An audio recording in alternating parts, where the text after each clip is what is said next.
The United Nations General Assembly meeting, President Donald Trump called for peace and justice in the Middle East, urging the world to stand against terror and protect innocent lives.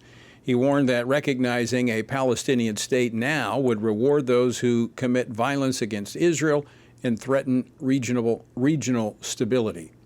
Joining me now is Washington Stand reporter Casey Harper, who has been following the story throughout the day. Casey, President Trump, I listened to his speech, read the transcript. He did not hold back in this wide-ranging speech at the UN today. Let me ask you, what were the primary topics he focused on, and how are people responding?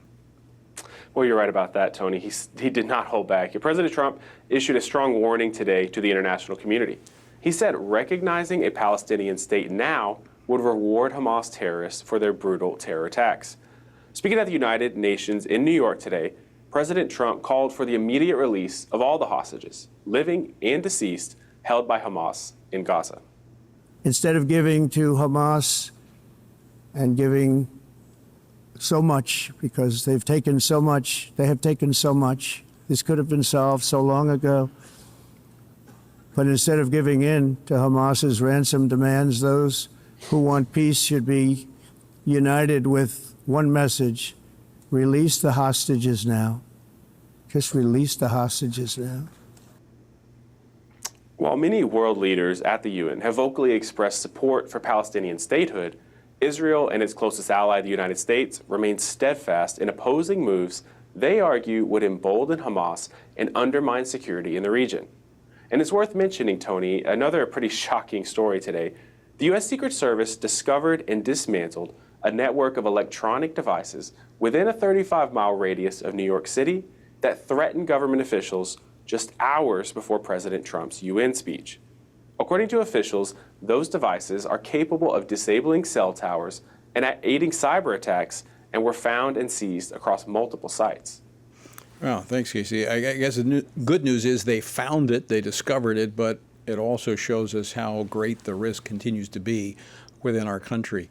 Sticking with the what's happening at the United Nations, many countries, including Turkey, as I mentioned, have been highly critical of Israel. In fact, Turkish President Erdogan stated in an interview with Fox News that he does not consider Hamas as a terrorist organization.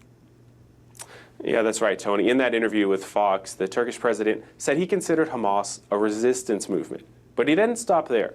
He used his speech at the UN General Assembly to call for wider recognition of a Palestinian state, a move that aligns with recent pushes from several countries. He also accused Israel of committing what he called a genocide. He said innocent people are dying and called for Israeli leaders to be held accountable under international law. It's worth noting that Turkey itself has a poor human rights record, and the president's government has been repeatedly accused of suppressing political dissent, limiting press freedom, and persecuting religious minorities, including Christians. One high-profile case, which I know you're familiar with, Tony, is the case of Andrew Brunson, who was unjustly detained in Turkey for 2 years before being released in 2018, following strong pressure from the Trump administration. But Turkey's decision is part of a growing opposition to Israel from more than 140 countries, leaving it increasingly isolated on the world stage. Well, thanks, Casey. As Christians, we're called to pray for Israel, especially, I think, now, as its very existence is literally under a threat. And so I want to invite all of our viewers and listeners to pray and stand with Israel during this critical time. As it says in Psalm 122:6, pray for the peace of Jerusalem. May those who love you be secure. In fact, Casey, later this week, we're going to have a special focus on prayer for Israel during one of our editions of Washington Watch. I want to switch gears now. Health and Human Services Secretary Robert Kennedy made headlines yesterday announcing a possible link between Tylenol and autism.